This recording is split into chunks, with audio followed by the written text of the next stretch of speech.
Patrouille de grande envergure dans le district de Bamako. Hier, durant toute la nuit, 300 éléments des forces de sécurité ont sillonné les 6 communes du district. Bilan, 147 personnes sans pièces d'identité interpellées et 60 véhicules qui n'étaient pas en règle ont été saisis. Au Tchad, journée de deuil nationale en hommage aux soldats tchadiens morts au combat au Mali. Le président Idriss Déby Itno s'est dit fier de ces militaires qui ne sont pas morts pour rien puisqu'ils ont pu abattre l'une des principales figures d'AQMI, l'Algérien Abou Zaïd.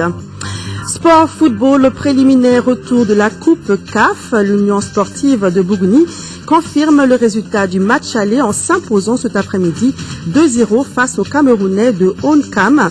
C'était au stade Modibo Keïta.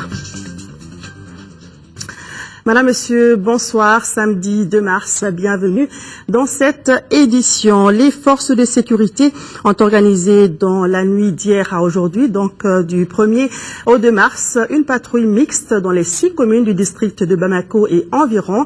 Ils étaient 300 éléments des forces de sécurité mobilisés pour cette opération de grande envergure. Leur mission était de traquer les malfaiteurs et assurer la sécurité des personnes et de leurs biens. L'opération a conduit à l'interpellation de 147 personnes pour faute de pièces d'identité et 60 véhicules saisis qui n'étaient pas en règle. Moussa Fané était de la patrouille. Voici son reportage. C'est vers 23h que le coup d'envoi de l'opération de patrouille de grande envergure a été donné au groupement mobile de sécurité. Une patrouille de grande envergure organisée sur instruction du ministre de la Sécurité intérieure et de la Protection civile, avec pour mission, pour vous, de procéder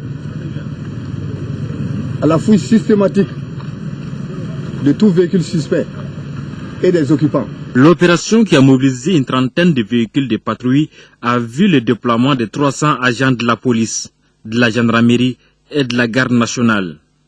Les différentes équipes ont alors pris d'assaut les grandes artères de la capitale. Plusieurs noctambules ont apprécié cette sortie des forces de sécurité. Dans l'état où les choses sont aujourd'hui au Mali, je pense que c'est tout à fait normal que chacun se fasse contrôler et qu'on regarde exactement qui est dans ces véhicules et qu'est-ce qu'ils transportent. C'est normal.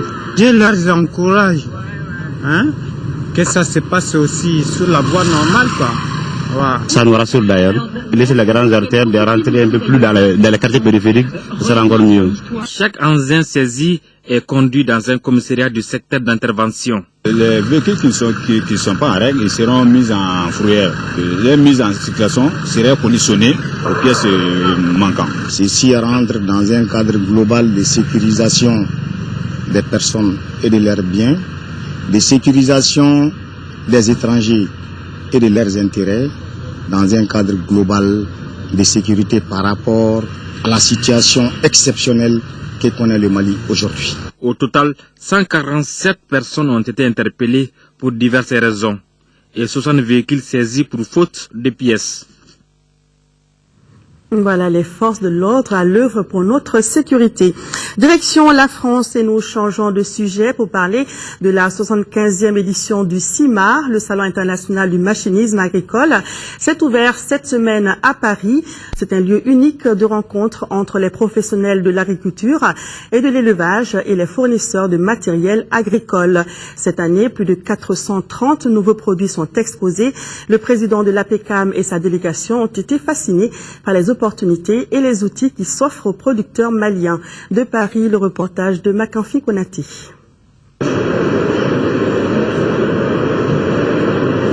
Une agriculture compétitive et performante passe par la mécanisation des moyens de production. Au salon du machinisme agricole de Paris, les producteurs maliens ont été subjugués par la diversité des machines. Actuellement, on ne peut pas faire de grandes productions sans avoir des moyens adaptés.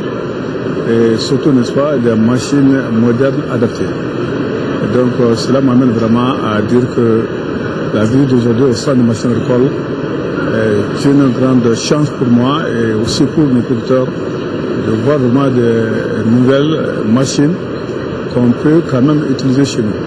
L'acquisition de ces outils modernes est un rêve pour les paysans maliens. Rêve qui peut devenir réalité avec un appui du gouvernement malien. Les machines là, c'est très important de les voir Mais pour trouver les machines là, il faut que le gouvernement nous aide. Parce que le prix qu'ils sont en train de dire là, c'est très élevé par rapport à notre revenu. Donc au retour, on va voir auprès du gouvernement si le pays sera calme.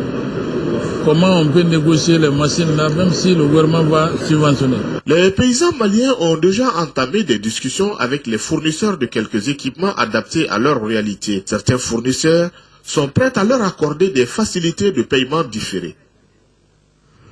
Retour au Mali, mais tout en restant dans le même domaine, le ministre de l'Agriculture vient de boucler une mission de 2 jours à Séléngué. Baba Berthié était allé se rendre compte des difficultés que rencontre l'Office de développement rural de Séléngué, ODRS. Parmi les problèmes, la dégradation des ouvrages d'irrigation et le manque d'eau et d'électricité en période de décrue, notamment à Manikoura.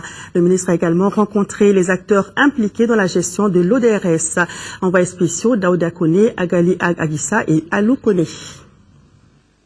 La zone d'intervention de l'Office de développement rural de Séléngué ODRS couvre 2 périmètres d'une superficie totale de 2294 hectares répartis entre 4422 exploitants. Les stations de pompage et de vidange en passant par le canal principal d'irrigation du périmètre de Séléngué sont les ouvrages visités par le ministre. Un constat se dégage de cette première étape de la visite du périmètre qui attend un investissement de 3,210 milliards de francs CFA pour sa réhabilitation et son extension. Les difficultés d'ordre technique, c'est que nos infrastructures hydro-agricoles sont dans un état de délabrement total.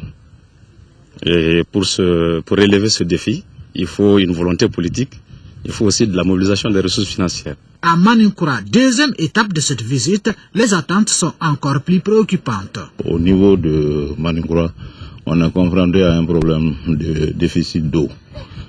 Surtout pendant la contre-saison. Cette question me semble liée naturellement à la réalisation du seuil de Kourouba, qui permettrait d'alimenter l'ensemble du périmètre.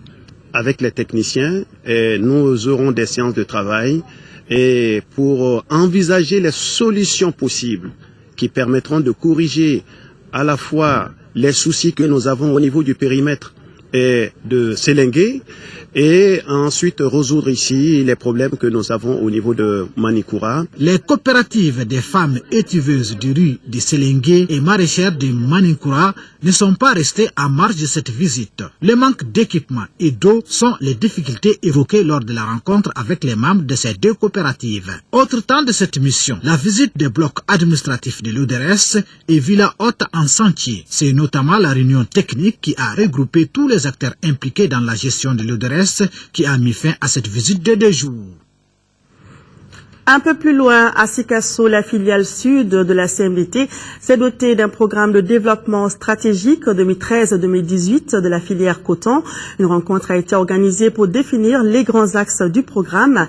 Depuis Sikasso, les détails avec Sekou Konati. La rencontre de Sikasso, qui a duré 3 jours, a permis aux administrateurs, techniciens, partenaires, autorités politiques et administratives de la filiale sud de passer en revue les grands chantiers à bâtir pour l'objectif de 700 000 tonnes en 2018. En ce qui sont notre filiale, nous voulons atteindre 284 000 tonnes. Pour ça, il faut beaucoup axer sur le rendement. Mais le second volet aussi, ça c'est les pistes. Les pistes, on sait que déjà au niveau du Mali Sud, il y a beaucoup de problèmes de pistes rurales. Donc on a fait beaucoup d'efforts par rapport à ça pour que le gouvernement puisse voir comment on peut améliorer les pistes rurales et aussi maintenir la subvention des intrants et un prix intensif aux producteurs. De l'analyse de la production agricole et approvisionnement en moyens de production des cultures du système coton et diversification et qualité du coton, au parc auto, génie civil, ouvrages d'art et bâtiments, en passant par la formation et l'évolution du personnel d'encadrement, aucune piste n'a été laissée au hasard pour réussir le challenge. C'est le constat d'une progression nette de la production depuis les 3 dernières campagnes. Et cette année, il est attendu 454 000 tonnes de coton. Donc ça veut dire que nous sommes vraiment sur une tendance haussière en termes de production. Mais nous voudrions que la problématique rendement soit au centre vraiment de nos préoccupations, afin que des réponses concrètes puissent être données. Une démarche participative qui augure de lendemain radieux pour les géants du coton africain, dira le directeur de cabinet Sidi Konaté à la clôture des travaux. Au Tchad, journée de deuil national en hommage aux soldats tchadiens morts au combat au Mali. Le président Idriss Déby Itno s'est dit fier de ces militaires qui ne sont pas morts pour rien, puisqu'ils ont pu abattre l'une des principales figures d'Al-Qaïda au Maghreb islamique, l'Algérien Abou Zaïd. C'était lors des affrontements qui se sont déroulés dans le massif des Iforas. Le ministre malien de la Défense et des anciens combattants était au Tchad pour témoigner de la reconnaissance du Mali au peuple tchadien. La journée a été décrétée jour de deuil national. L'hommage rendu aux 27 soldats tchadiens tués au Mali se poursuit. Le président Idriss Déby salue le courage de ces 800 militaires engagés sur le terrain. Selon lui, le sacrifice n'aura pas été vain, car c'est au cours de ce violent accrochage au sol que le chef d'AQMI aurait été abattu. Depuis le début de cette guerre, c'est pour la première fois que nos soldats, c'est eux qui ont abattu les deux grands chefs des djihadistes installés dans le nord du Mali, Abou Zaïd et Ak. Ce sont vos soldats qui ont libéré Kidal. Ce sont vos soldats, avec des soldats français, qui ont libéré Tissalit. Le ministre de l'Éducation, de l'Alphabétisation et de la Promotion des langues nationales vient d'entamer vendredi une mission de prise de contact avec les acteurs de l'école. Bokar Moussa Diarra a déjà rencontré les enseignants et les élèves de certains établissements scolaires de l'Académie d'enseignement de Mopti. Le reportage de Yacouba Maïga. Cette visite de terrain que le ministre de l'Éducation, de l'Alphabétisation et de la Promotion des langues nationales vient d'entamer dans la région de Mopti s'inscrit en droite ligne d'un plan d'action d'urgence élaboré par le département de l'Éducation pour le redéploiement rapide de l'administration scolaire dans les zones ayant été victimes de la crise sécuritaire et trouver des solutions permettant de juguler les difficultés auxquelles l'école est confrontée. Nous sommes donc venus sur le terrain partager avec les acteurs, rencontrer les populations, les responsables de l'éducation, partager avec eux les décisions que nous avons prises au niveau du plan d'action et nous préparer à sa mise en œuvre imminente. Des écoles fondamentales de Wailirde et Kona, dans le centre d'animation pédagogique de Sévaré, en passant par le lycée technique de Mopti, le ministre a pu échanger avec les élèves et les personnels enseignants sur la situation difficile que traverse notre pays. Sur le plan pédagogique, le comportement des élèves et des enseignants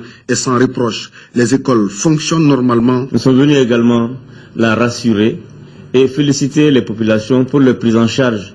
La grande manifestation que l'ensemble des populations, y compris les responsables de l'école et les élèves eux-mêmes, ont su apporter à tous ces déplacés du Nord. Il y a eu beaucoup de solidarité. Que c'est la preuve que ceux qui ont envoyé le Mali se sont bien trompés.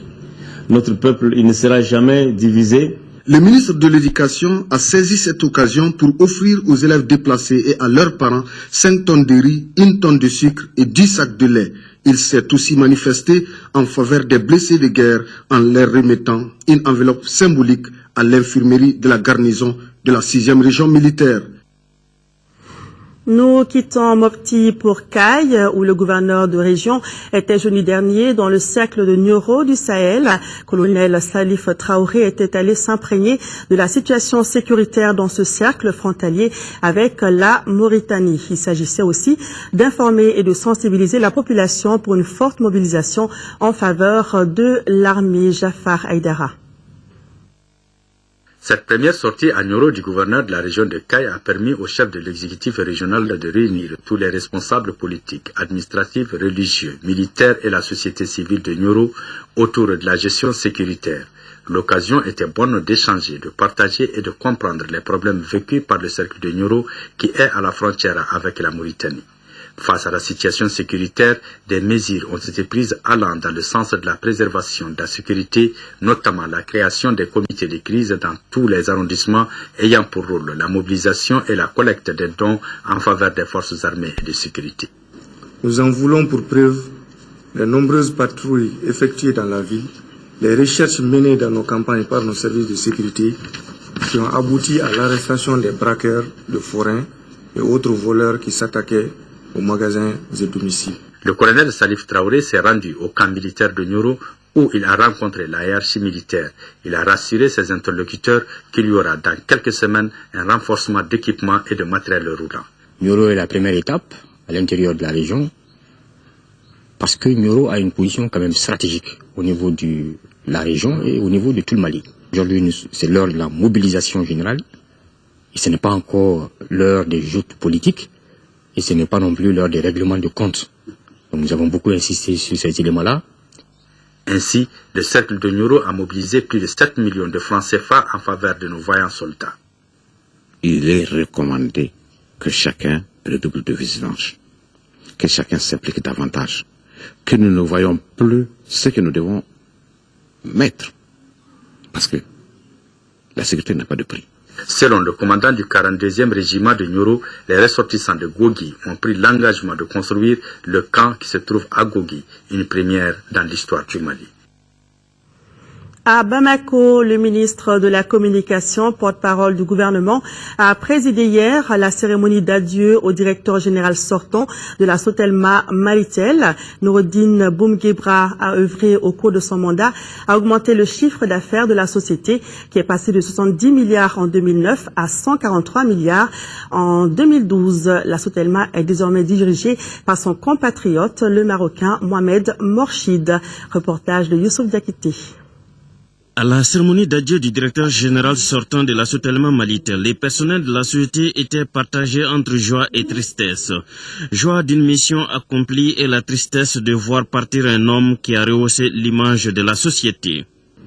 Il y a moins de 2 ans, la direction générale de la Sotelma n'avait qu'un seul rêve, la certification ISO 9001. Pour la concrétisation de ces rêves, la direction a affiché une ferme volonté d'instaurer la démarche qualité pour l'ensemble de nos activités à travers d'une politique ambitieuse et volontariste orientée sur qualité totale. Le directeur général sortant s'est dit fier et comblé de la collaboration avec un personnel engagé pour la réussite de l'entreprise. Je voudrais remercier singulièrement en cette solennelle circonstance l'État malien pour la résolution des problèmes liés à la Sotelma, pour son accompagnement. Au cours de mon séjour au Mali, j'ai bénéficié de l'hospitalité, de la générosité du peuple malien. J'ai rencontré des hommes et des femmes dignes et fiers, un peuple travailleur et ouvert.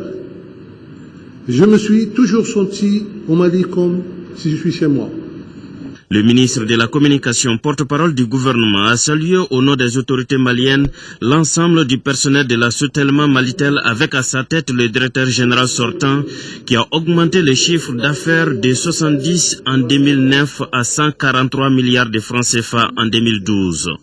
Au nom du gouvernement du Mali, je vous dis merci. Merci pour avoir choisi le Mali. Merci pour avoir choisi d'investir au Mali, aider au développement du Mali. Merci pour avoir, encore une fois, popularisé le téléphone, qui n'est pas seulement pour nous un instrument de communication, mais un fantastique outil de développement. La Sotelma Malitel est désormais dirigée par Mohamed Morchid. L'ONG Wildaf Mali, Femmes, Droits et Développement en Afrique, vient d'organiser une journée pour rendre hommage à Aïdara Aïssata Cissé, députée à l'Assemblée nationale du Mali. Dans le cadre des activités du 8 mars, Journée internationale de la femme, l'organisation est revenue sur les efforts entrepris par Aïdara Aïssata Cissé dans le cadre de la protection des droits humains au Mali et dans le monde. Abdelrahman Maïga nous en dit plus. Offrir un cadre d'échange et de dialogue sur Mme Aïdara Aïssata Cissé et son parcours dans la promotion et la protection des droits humains dans le monde en général et singulièrement au Mali, afin qu'elle serve d'exemple à la nouvelle génération. Voilà entre autres objectifs visés par cette journée initiée par l'ONG Wildaf Mali. Journée qui s'inscrit dans le cadre des activités commémoratives du 8 mars, Journée internationale de la femme. Cette rencontre a été marquée par un certain nombre de sujets, notamment des témoignages et la projection d'un film qui retrace la vie de l'honorable Aïdara Aïssata Cissé. Chacune de ses apparitions ou interventions nous édifiait davantage sur son courage, son intelligence, sa force de caractère, l'amour qu'elle a pour le Mali et le respect pour son bourem natal. Le peuple malien a éprouvé une joie immense et une grande fierté en suivant les débats houleux qu'elle animait tout en restant ferme, sans rudesse et tolérante, sans faiblesse. Voilà ce que nous appelons être utile. Cette femme, aux multiples occupations, a consacré toute sa vie à la lutte contre l'injustice et à la promotion des droits humains. D'abord syndicaliste, ensuite femme politique et chef d'entreprise. Cette mère de famille s'est fait distinguer par son courage et sa détermination dans la lutte contre les djihadistes et les groupes séparatistes qui occupaient le nord du Mali. Autant d'actions qui lui ont valu la confiance de Wildaf Mali. Votre choix sur ma modeste personne me pousse à redoubler d'efforts et à continuer la lutte qui est loin d'être terminée. Je vous fais la promesse de persévérer jusqu'à la victoire finale. La vie est un choix. J'ai fait le mien pour mon pays et je l'assumerai avec toutes les conséquences. Aussi, la native de Bourem dans la région de Gao entend apporter toute sa contribution au gouvernement malien dans la réussite du processus de réconciliation nationale. Selon elle, le plus compliqué est passé et le plus dur reste. C'est pourquoi la présidente du réseau parlementaire Femmes, Développement et Protection de l'Enfance a invité ses consoeurs à se mettre en ordre de bataille. Un combat qui sera axé principalement sur la sensibilisation des citoyens à ne pas céder à l'amalgame et travailler main dans la main pour la construction de l'édifice national. 5e Assemblée générale ordinaire de l'Association malienne des gestionnaires des ressources humaines. Il était question pour les membres de l'association de faire le bilan des activités menées au cours de l'année 2012 et d'échanger sur les défis à relever. Au centre des discussions figurait l'organisation des journées africaines des ressources humaines prévues au Mali en 2014. Adama Kodjo. 1er mars 1989, 1er mars 2013, l'Ordre des architectes du Mali a 24 ans. Un anniversaire fêté sur fond de crise dans le pays où beaucoup d'infrastructures des zones libérées ont été détruites.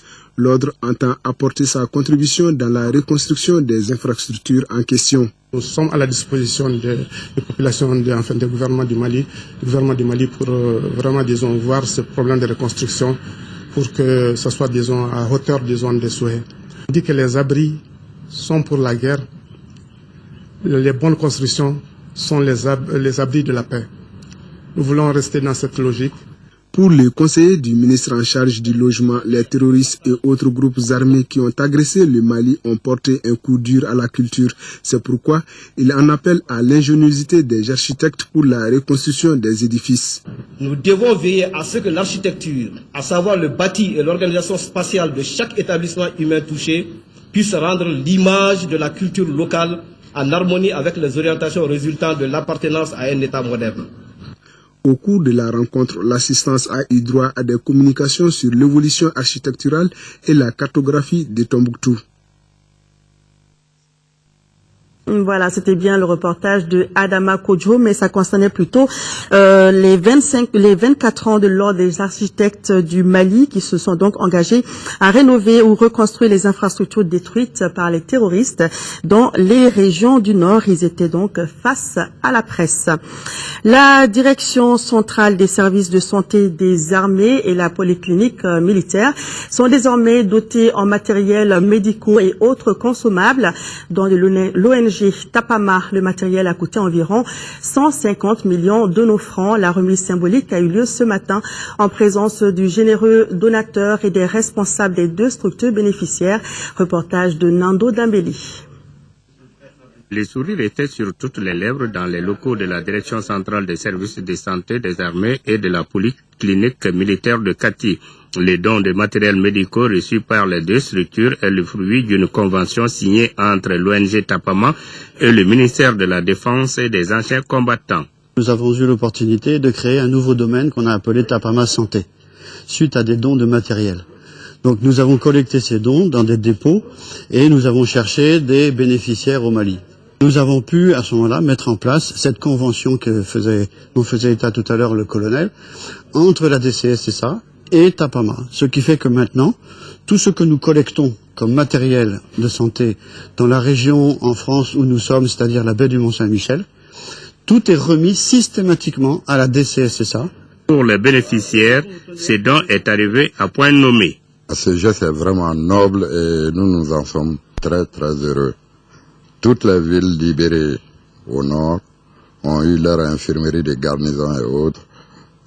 détruites et totalement réduites en ruines. Donc il nous faudra les équiper au fur et à mesure. Cela va beaucoup améliorer la prise en charge de nos malades, parce que vous savez que nous avons des moyens très limités. Les ressources que nous avons déjà, nous nous évertuons à payer surtout des médicaments. Donc si nous avons un partenaire qui nous donne surtout du matériel, ce serait un apport vraiment positif. Faisant plusieurs mètres cubes, le matériel comporte des lits d'hospitalisation et d'opération, des tricycles, des matelas, des blouses pour chirurgiens et bien d'autres consommables. Facilité par l'engagement personnel du ministre de la Défense et des anciens combattants, ces dons ouvrent la voie vers l'acquisition d'une meilleure logistique dont les structures ont tant besoin. 62 millions de francs CFA, c'est la valeur de l'assistance alimentaire que vient d'apporter l'ONG nationale Groupe Solidarité Sahel à 4000 ménages de la commune rurale de Diabali, un don rendu possible grâce à l'ONG internationale Agro Action Allemande. Reportage de Cheikh Oumar Diallo. Le préfet du cercle a sollicité et obtenu de l'ONG nationale Groupe Solidarité Sahel une assistance alimentaire que son partenaire Agro-Action Allemande a financée pour 62 millions de francs CFA. Il s'agit de 100 tonnes de riz, 20 tonnes de niébé, 10 tonnes de musela et 4000 litres d'huile. Ces vivres sont destinés à 4000 ménages identifiés selon des critères dans 9 villages de la commune rurale de Diabali. Le geste a été fortement apprécié par le maire de la commune Oumar Diakité, tant le besoin était pressant, dira-t-il dans son intervention.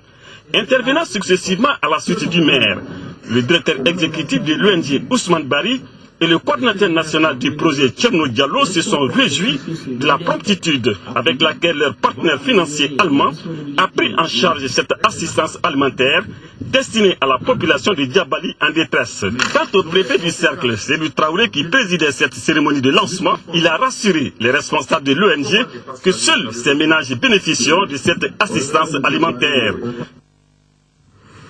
Les unités de formation et d'appui aux entreprises ont formé plus d'1 millier de personnes en 2012 dans divers domaines. Des formations qui visent à améliorer les compétences des bénéficiaires dans leurs secteurs respectifs. C'est ce qui ressort des travaux de la 9e session du conseil d'administration de la structure tenue ce matin. Autre information que l'on peut retenir de cette session, c'est que la crise de 2012 a sérieusement affecté les unités de formation et d'appui aux entreprises qui ont été confrontées à des problèmes de trésorerie. Le reportage de Mohamed Diarra. Les unités de formation et d'appui aux entreprises UFAE n'ont pas résisté aux effets de la crise qui a secoué le Mali en 2012. Conséquence, elles ont connu de sérieux problèmes de trésorerie. Certains d'entre nous ont effectué, si vous voulez, des prestations pour lesquelles elles ont du mal si vous voulez, à être payées. Et en raison de la crise également, le marché se rétrécit. Malgré cette situation, les UFAE ont formé des milliers de personnes dans des domaines divers. Le but est de leur permettre de répondre aux exigences du marché. Le réseau des UFAE a formé 561 agents du secteur productif moderne, 110 maîtres artisans, 22 maîtres d'apprentissage, 135 jeunes dans divers métiers dont 60 déplacés du Nord, 107 apprentis dans le cadre de l'apprentissage dual. Un élan que les responsables entendent maintenir cette année. Pour y parvenir, l'enveloppe budgétaire des UFAE connaîtra une légère hausse par rapport à 2012. Il passe de 250 à 300 millions de francs CFA. Au cours de cette année 2013, les missions traditionnelles de formation des acteurs du secteur moderne, de l'artisanat et du secteur rural constitueront l'essentiel des activités des UFAE. Au cours de cette session, les administrateurs ont procédé à l'adoption du procès verbal de la 8e session. Ils ont aussi présenté les rapports d'activité des 3 UFAE. 17e session du conseil d'administration de l'Office malien du tourisme et de l'hôtellerie, un conseil d'administration qui intervient à une période où le tourisme traverse une période critique. Néanmoins, les administrateurs promettent de remettre la machine touristique sur les rails. C'est ce que nous dit Alousseni Touré. L'espoir de relancer le secteur touristique avec le début de la libération des territoires occupés n'a pas fait oublier l'incidence négative de la crise sur le tourisme. En attendant, l'heure était la diversification. Ce sont des produits qui existent, mais il faut mieux les faire connaître. Il y a d'abord la zone de Sibi, le Mandé. Sibi, Bankoumana, Kangaba et l'autre zone qu'il faut faire connaître. Il y a la zone de Wolesebougou, le Djitoumou, le Baninko qu'il faut faire connaître. Il y a aussi au niveau de Kouloukoro. Il y a la zone de Kaye, il y a la zone de Sikasso avec les sud de Woroni et Missirikoro. C'est tout le reste du Mali, le sud, l'ouest et le centre qu'il faut faire connaître, contrairement à la zone qui était la plus visitée, qui est le triangle. Mopti, Djéné, Pays Dogon avec l'antenne, la satellite de Tombouctou. Lourdement endetté, l'Office malien du tourisme et de l'hôtellerie est en même temps confronté à d'énormes défis. Le présent conseil d'administration se tient à une période où l'espoir renaît avec le début de libération des régions nord et une partie du centre de notre territoire, jadis sous occupation des groupes terroristes. Cet état de fait nous autorise à envisager un retour rapide d'activité sur nos sites et dans nos structures d'hébergement. Mesdames, Messieurs les administrateurs, cette crise finissante doit nous interpeller à réorienter nos politiques de promotion et d'investissement afin de diversifier les produits touristiques du Mali. Cette 17e session du conseil d'administration de l'Office malien du tourisme et de l'hôtellerie jettera certainement les bases d'un redécollage du secteur touristique et hôtelier du Mali. Sport, football, Coupe de la Confédération, tour préliminaire, retour. Ça y est, l'Union sportive de Bougouni a obtenu sa qualification cet après-midi pour les 16e de finale de la Coupe CAF en battant l'Unisport Oncam du Cameroun sur le score de 2-0. Le résumé de la rencontre avec Siragato Sissé. L'Union sportive de Bougouni est en 16e de finale de la Coupe de la Confédération saison 2012-2013. Une grande première pour ce club de 2e division du Mali. Qui l'aurait cru? Déjà victorieux à l'aller 1-0, notre représentant a confirmé son excellente prestation. Tous les feux étaient au vert pour l'USB, comme la couleur de son maillot. Sans être brillants, les joueurs de l'US Bougouni ont profité des largesses de l'équipe camerounaise de l'Unisport du Haut-Cam pour frapper au bon moment. Mintou Doucouré coupe la trajectoire d'un coup franc tiré par le capitaine Boubacar Konaté à la 30e minute. Et à la 42e minute, Issoufa Kamara prend de vitesse son vis-à-vis et bat le portier de l'Unisport 2-0. La charge était lourde à porter pour les visiteurs. En seconde période, l'US Bougouni étouffe à nouveau l'Unisport mais ne concrétise pas. Score final 2-0. L'USB se qualifie avec brio pour les 16e de finale de la Coupe de la Confédération. Une soirée de rêve comme celle-là, Bougouni l'avait vécue en son temps, mais sur la scène nationale. Les jeunes gens étaient très volontaires d'abord et ambitieux. Les jeunes ont mouillé les maillots et je les félicite vraiment. Et quand on a raté la montée, vraiment on va essayer de rester les pieds à terre. Je pense que Bougouni a mérité largement sa victoire. Ils ont voulu gagner plus que nous. Ils ont marqué les buts au bon moment. Et je pense que nous avons failli parce qu'on n'a pas joué notre style en première mi-temps. Je crois qu'en deuxième mi-temps, je préfère être positif et regarder beaucoup plus la deuxième mi-temps pour l'avenir. La lune de miel continue pour l'Union sportive de Bougouni. Au prochain tour, elle rencontrera le vainqueur du match, Power Dynamos de Zambie, Air Dakala d'Angola. Match aller à l'extérieur le week-end des 15, 16 et 17 mars. Bravo à l'US Bougouni et bonne chance pour la suite. Coupe de la Confédération toujours. Notre second représentant reçoit demain le Stala Club d'Adjamé. À l'aller, les 11 créateurs de Nyarila avaient fait un but partout en Côte d'Ivoire. Comment les 11 créateurs préparent-ils ce match contre le Stella Club? Pour le savoir, suivant ce reportage de Aljumatina qui est allé les voir à l'entraînement. C'est fort de leurs bons résultats, un but partout en terre ivoirienne, que les 11 créateurs de Nyarila préparent avec sérénité et confiance la réception du Stella Club d'Adjamé. Pour les protégés de Baïba, il s'agit de consolider leur acquis de l'allée dans la plus grande vigilance en vue de marquer de leur empreinte l'histoire de leur club. Par contre, c'est pas très sérieux.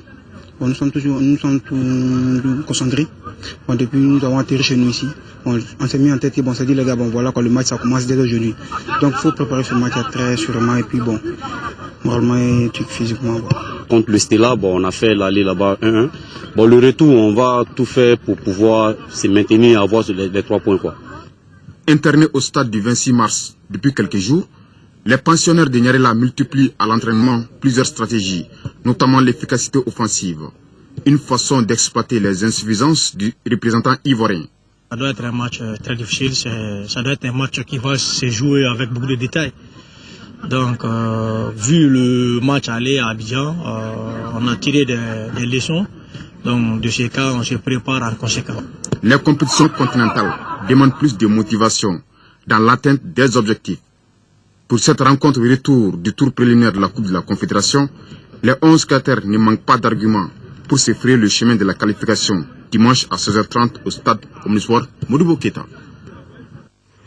Sport, toujours football sur le plan national cette fois. Ligue 1, la 15e journée marquant la fin de la phase aller se poursuit. Hier au stade Mamadou Konaté, la Jeanne d'Arc et le Djoliba ont fait match nul, 1 but partout. En seconde heure, le COB a battu l'Office du Niger Sport de Ségou sur le score de 3-0. Le compte rendu de Abdul Karim Kaba.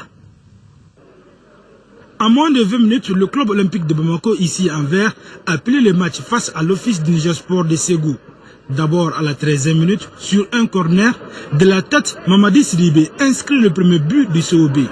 6 minutes plus tard, à la suite d'une action rondement menée, Hamidou Traoré double la mise pour les Olympiens.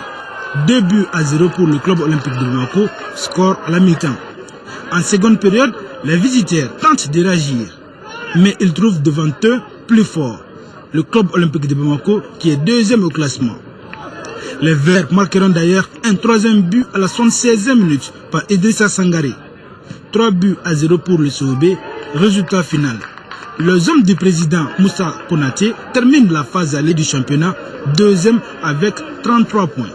Auparavant, la Jeanne d'Arc était face au Djolibassi. Je suis vraiment déçu quand même du résultat parce que je pense que ça aurait pu se passer autrement.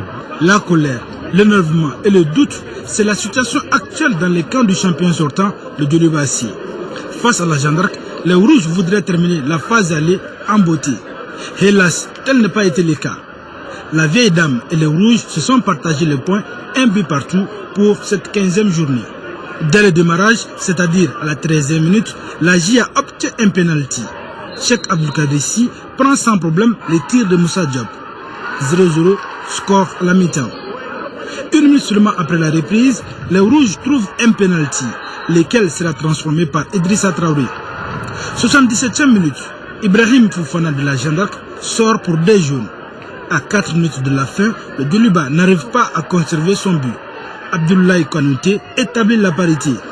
Fin de la phase allée du championnat. Le Djoliba n'est pas dans les pelotons des 3 premiers et la Jeanne d'Arc reste toujours dans la zone rouge. Parlons à présent du sport et du 7e art qui font bon ménage. En témoigne le film documentaire L'exode de l'espoir réalisé par un ancien joueur de football malien, Youssouf Simpara. Le film est axé sur les difficultés que rencontrent les jeunes footballeurs en Europe. Le lancement du film a eu lieu jeudi dernier à la maison du partenariat de Bamako. Koumba Nyambele était à la projection. Nous découvrons avec elle le film.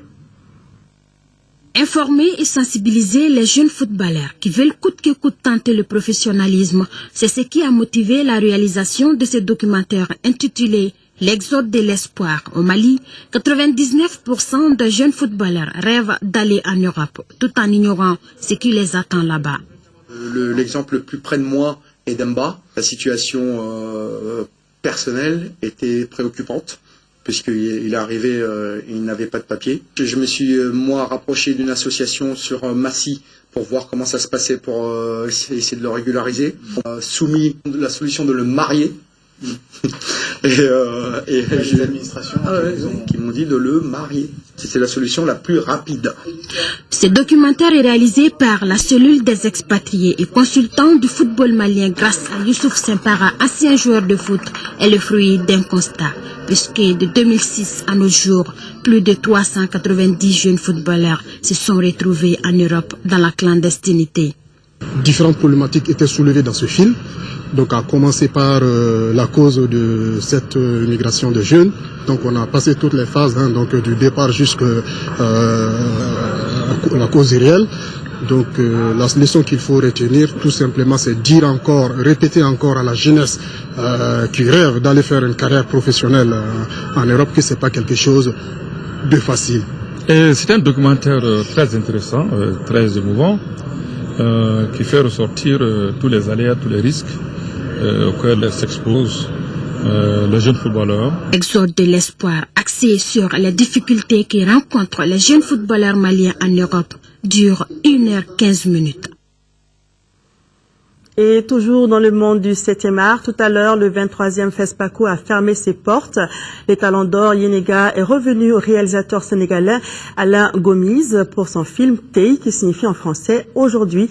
Bravo au Sénégal qui remporte pour la première fois le trophée d'or du FESPACO. Nous reviendrons sur les différents prix avec notre envoyé spécial Modibo Soirée dans nos prochaines éditions. Cette nouvelle met fin à ce journal. Merci de l'avoir suivi. Pour le revoir, je vous invite sur le site www.ortm.ml. Vous y retrouverez également toutes nos émissions. Demain, pour les informations, retrouvez Sira Bachili à 13h. Quant à moi, je vous donne rendez-vous à 20h. Merci de votre fidélité. Bonne suite de programme sur l'ORTM.